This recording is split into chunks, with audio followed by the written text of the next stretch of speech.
जय Shri Radhe Krishna. I hope आप सब बहुत अच्छे होंगे। चलिए आपको आज मैं बताऊंगी कि आखिर ये जो विजयादशमी है, जिसे हम दशहरा भी कहते हैं, आखिर उसका क्या अर्थ है, क्या मतलब है उसका। क्योंकि हम और आप कल इस विजयादशमी को सेलिब्रेट करने वाले हैं। आप और हम सब उत्सव मनाएंगे। तो ये जो त्यौहार है, ये जो दशहरा है, ये हमें क्या संदेश दे रहा है, क्या संकेत कर रहा है हमें।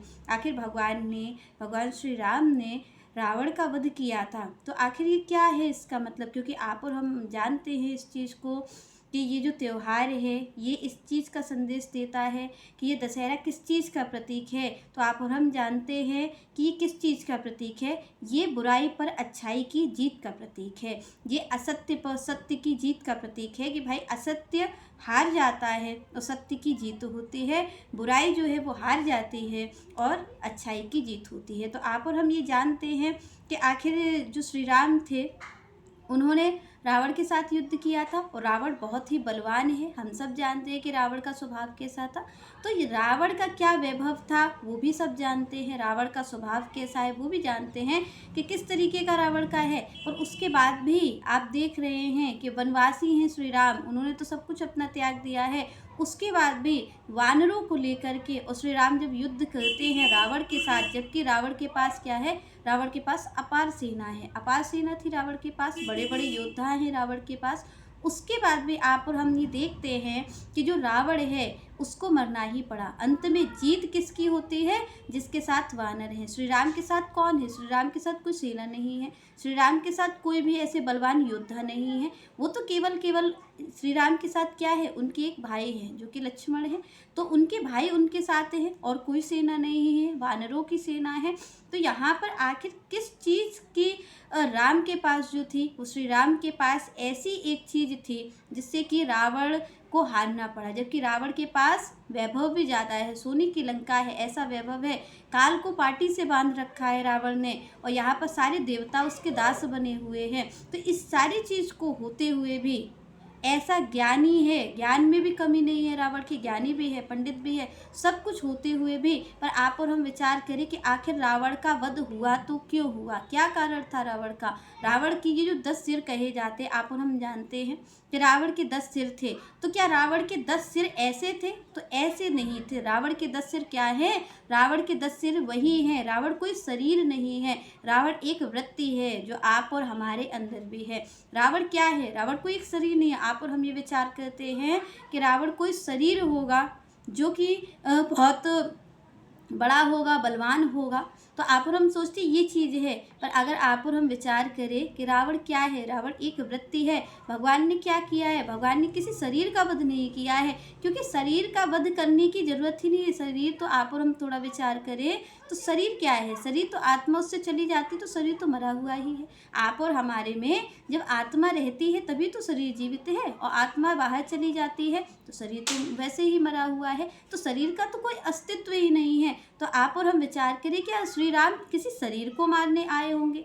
श्री राम ने किसी शरीर का वध नहीं किया है, श्री राम ने उस वृत्ति का वध किया है जो रावण के अंदर है। तो रावण के अंदर कौन सी वृत्ति है, किस कारण उसका वध हुआ। तो सबसे बड़ी बात अगर आप और हम देखें तो श्री राम के अंदर क्या है, श्री राम चरित्रवान हैं। श्री राम के पास संतों की सेवा का बल है। श्री राम माता पिता के आज्ञाकारी हैं। श्री राम काम क्रोध लोभ मोह, क्योंकि वो स्वयं भगवान हैं, वो इस चीज़ों के परे हैं श्री राम। तो यहाँ पर इन सब चीज़ों के परे हैं।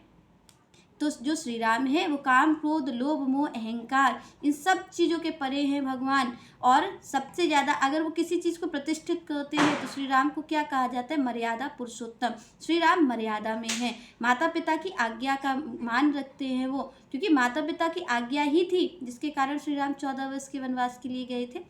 तो यहाँ पर श्री राम आज्ञाकारी हैं, माता पिता के संत गुरुओं के आज्ञाकारी हैं, चरित्रवान हैं श्री राम, इसलिए उनकी जीत होती है। पर यहाँ पर रावण को आप और हम देखें तो वो कैसा है, जो आप और हम ये जानते हैं कि भाई रावण के 10 सिर थे। तो 10 सिर जो हैं वो केवल रावण के नहीं थे, वो एक 10 वृत्तियाँ थी। रावण की जो 10 सिर हैं वो क्या थी, 10 वृत्तियाँ थी। वो कौन सी वृत्तियाँ हैं, काम क्रोध लोभ मोह मत मत्सर अहंकार व्यभिचार, ये जो चीज़ें हैं यही रावण के अंदर थी, और यही रावण के वध का कारण बनी। क्योंकि वो चरित्रवान नहीं है, वो चरित्रहीन है, व्यभिचारी है रावण।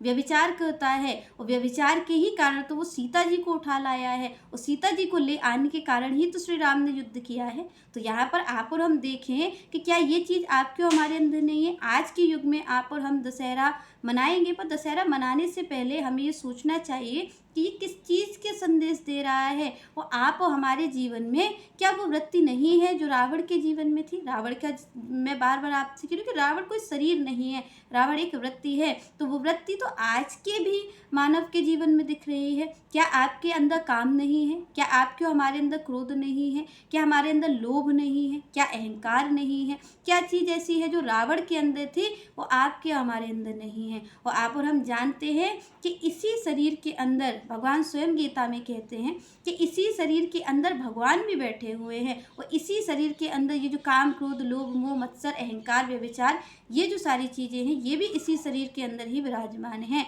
तो आप और हम देखें कि ये जो युद्ध है जो राम और रावण के बीच हुआ, जो श्री राम और रावण के बीच हो रहा है, वो युद्ध तो हमारे अंदर भी निरंतर हो रहा है, पर हमारे अंदर किसकी जीत हो रही है? हमारे अंदर रावण की ही जीत हो रही है। क्योंकि क्या होता है, आप और हम किसके दास बने हुए हैं? आप और हम इन चीज़ों के ही दास बने हुए हैं। काम आपको और हमें अपने बस में कर लेता है। तो आप देखते हैं काम की वजह से कितनी सारी चीज़ें जो हमारे देश में देखने को मिल रही है, आए दिन रेप होते हैं। ये किस चीज़ का कारण है? क्योंकि ये काम का ही तो कारण है, व्यभिचार। आज के व्यक्ति में व्यभिचार कितना है। आप और हम देखते हैं कि लोग इस चीज़ के लिए आज़ाद हैं कि वो कुछ भी कर सकते हैं, किसी के साथ भी रह सकते हैं। तो ये जो व्यभिचार की प्रवृत्ति है ये क्या रावण में ही थी? आप और हम रावण को मारते हैं, पुतला फूंकते हो, पुतला फूंक करके हम ये आनंद का उत्सव मनाते हैं। पर आप और हम विचार करें कि क्या वो रावण हमारे अंदर मरा हुआ है? वो रावण की जो प्रवृत्ति है, जो मनोवृत्ति है रावण की, वो तो आप और हमारे में तो जीवंत है। तो फिर रावण कहाँ मरा है? आप और हम ये सोचें कि क्या वो वाला रावण तो मर गया, जो रावण श्री राम ने मारा था वो तो मर गया, पर आपके हमारे अंदर ये जो काम क्रोध लोभ मोह बन करके ये जो रावण की वृत्तियाँ बैठी हैं, क्योंकि रावण कोई शरीर नहीं है, रावण एक वृत्ति है, वो वृत्ति आप में हमारे में आज जीवंत है। अगर वो जीवंत है तो फिर किस रावण को मार रहे हैं आप और हम? जो आप और हम सेलिब्रेट कर रहे हैं दशहरा, वो किस चीज़ की? भाई यहाँ पर तो कहा जा रहा है कि जो बुराई है वो हारी है और अच्छाई जीती है। पर आप और हम अगर अपने नित्य प्रतिदिन का चिंतन करें तो हमारा जो दिन गुजरता है उसमें जीत किसकी होती है? हमारा जो पूरा दिन गुजरता है उसमें जीत बुराई की ही हो जाती है। क्योंकि आप और हम देखें तो कभी हम काम के वश होकर के कोई गलत कार्य कर देते हैं, कभी क्रोध में आकर के क्रोध हमारे अंदर जागृत होता है। क्योंकि रावण को क्रोध ही तो है, अभिमान ही तो है रावण को कि वो किसी की भी नहीं सुनना चाह रहा है, साधु संतों को भी मारता है, घर वालों की भी नहीं सुनता है, क्योंकि उसका अहंकार ही तो है, अहंकार ही है। काम की ऐसी इच्छा है कि वो कितनी सारे क्या कहते हैं उठा लाता है लोगों को, और जाकर के सीता जी को भी उठा करके ले आया है। तो ये काम की प्रवृत्ति है, ये रावण में भी थी, और यही चरित्रहीनता, यही व्यभिचार की वृत्ति ही रावण के मरने का कारण बनी। क्योंकि रावण ज्ञानी था उसके बाद भी। तो आप और हम ये सोचिए कि आप और हम में ये जो वृत्ति है व्यभिचार की, तो क्या ये हमारे विनाश का कारण नहीं बनेगी? तो आप और हम देख रहे हैं कि ये जो व्यभिचार की प्रवृत्ति है ये कहाँ पर लेकर के जा रही है दुनिया को।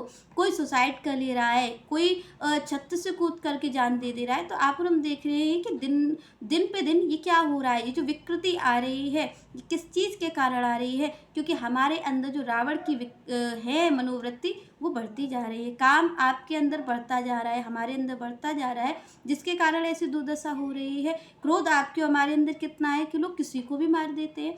आज के समय में तो कोई विचार ही नहीं करता है कि सामने वाला कौन है। अपने माता पिता को क्रोध के वशीभूत होकर के बच्चे अपने माता पिता का वध कर देते हैं। तो यहाँ तक क्रोध बढ़ा हुआ है। लोभ कैसा है कि लोग अपने भाई को मार करके उसकी संपत्ति ले लेना चाहते हैं। इस तरीके का लोभ आपके हमारे अंदर है।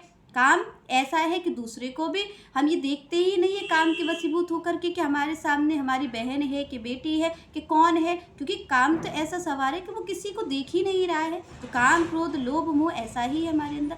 अहंकार कैसा है कि हम सामने अगर कोई पैसे वाला है तो आप और हम देखते हैं कि वो गरीब जनता को एक कीड़े मकोड़े की भांति समझता है, गरीब इंसान की कोई इज्जत नहीं करता है। तो आप और हम देखें कि अहंकार तो हमारा इस लेवल का है। रावण का अहंकार कैसा है कि वो रावण इसी चीज़ को तो कह रहा है कि ये जो श्री राम हैं ये क्या मुझसे जीत पाएंगे, मेरे पास तो अपार सेना है।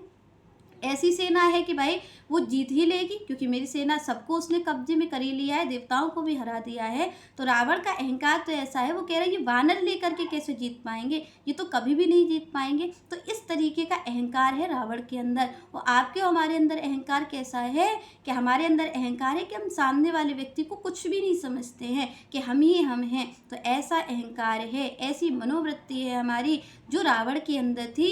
तो आप और हम ये विचार करें कि दशहरा कब होगा, कब आप और हम सच में इस दशहरे के जो त्यौहार को है, विजयादशमी को है, कब मना पाएंगे, जब भी हम भी अपनी बुराइयों पर विजय पाएंगे।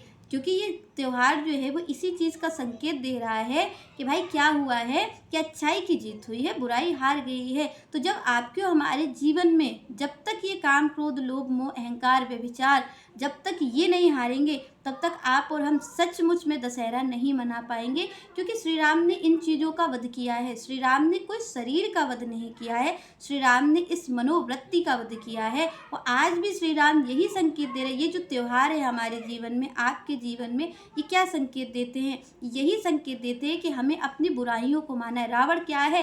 रावण एक बुरी वृत्ति ही तो है। रावण एक बुरी वृत्ति है, रावण कोई शरीर नहीं है। रावण को ऐसा नहीं है कि आप और हम पुतला बना देते, वो एक सूचक है, वो एक प्रतीक है आपके, हमें ये चीज़ याद दिलाते रहने के लिए। भगवान ने ये जो लीला की है पूरी, वो क्यों की है? जिससे कि जो आप और हम हैं, ये जो त्यौहार बार बार आता है, इससे आप और हमें ये प्रतीक है कि हमें ये याद आता रहे कि हमारे अंदर जो रावण बैठा है उसका भी वध हमें करना है। क्योंकि मैं आपसे क्या कहती हूँ, भगवान भी हमारे अंदर बैठे हैं और ये रावण भी हमारे अंदर बैठा है। पर हमें क्या है कि हमें शास्त्रों के द्वारा अपने मन को एकाग्र चित्त करके भगवान की नित्य सेवा के द्वारा, नित्य भगवान की प्रसादी के द्वारा इस जो मन को है मजबूत करना है, जिससे कि ये काम, क्रोध, लोभ, मोह है, इसके वशीभूत ये मन ना हो और हम इस पर विजय पा सके, हमारी भी विजय हो। जैसे श्री राम की विजय हुई और विजयादशमी मनाई जा रही है, तो आप और हम प्रयास करें कि हम सारी चीज़ों पे तो विजय नहीं पा सकते एक साथ, पर अगर हम ऐसी कोशिश करेंगे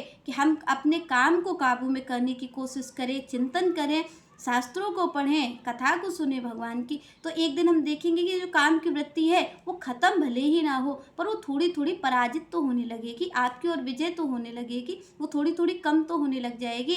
जब आप भगवान की सेवा करेंगे, जब आप संतों की शरण में जाएंगे, तो क्या होगा कि ये वृत्तियाँ थोड़ी थोड़ी कम होने लग जाएंगी, आपका मनोबल बढ़ने लग जाएगा। और धीरे धीरे जैसे जैसे आप भगवान की ओर बढ़ेंगे, तो आप ये देखेंगे कि ये जो रावण रूपी मनोवृत्ति आपके अंदर बैठी हुई है, उस पर आपने भी एक दिन विजय पा ली है। तो जिस दिन आपकी ये विजय हो जाएगी, उसी दिन सही रूप में आप और हम विजयादशमी मना पाएंगे और हम सच रूप में उस दशहरा को मना पाएंगे। चलिए नेक्स्ट चर्चा हम नेक्स्ट वीडियो में करेंगे। तब तक के लिए जय श्री राधे, जय श्री कृष्ण।